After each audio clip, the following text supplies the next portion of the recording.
প্রথমবারের মতো এয়ারটেলের সাথে যাত্রা শুরু করলো জনপ্রিয় মোবাইল গেম পাবজি মোবাইল। একই সাথে দেশের গেমিং ইকোসিস্টেমকে শক্তিশালী করতে আনুষ্ঠানিকভাবে উদ্বোধন হলো gaming platform Airtel gaming arena.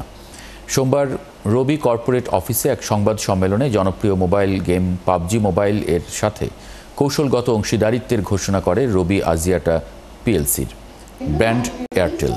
এই সময় রবির chief commercial officer Shihab Ahmed বলেন, এয়ারটেল গেমিং অ্যারেনা এবং পাবজি মোবাইলের এই অংশীদারিত্বের মাধ্যমে একটি টুর্নামেন্ট আয়োজন করা হবে। এরই মধ্যে বাংলাদেশের পরবর্তী প্রজন্মের ইম্পোর্টস চ্যাম্পিয়নদের জন্য ই স্পোর্টস চ্যাম্পিয়নশিপের জন্য একটি শক্তিশালী প্ল্যাটফর্ম গড়ে তুলেছে এয়ারটেল, যেখানে আনুষ্ঠানিক প্রতিযোগিতার মাধ্যমে বেরিয়ে আসবে তরুণ প্রতিভা। এই ঘোষণার মাধ্যমে দেশের গেমারদের জন্য একটি শীর্ষস্থানীয় নেটওয়ার্ক হিসেবে নিজেদের অবস্থান আরও দৃঢ় করতে চায় অপারেটরটি। অনুষ্ঠানে রবি, এয়ারটেল এবং ই স্পোর্টসের কর্মকর্তারা অংশ নেন।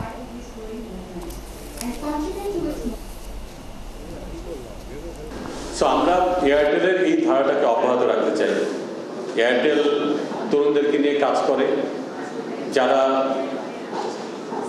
গত এক বছরে প্রমাণ করেছে যে তারা লাইফের সব কিছুই আসলে অন্য লেভেলে করতে পারে বা অন্যভাবে করতে পারে। তারা দেশকেও পাল্টে দিতে পারে।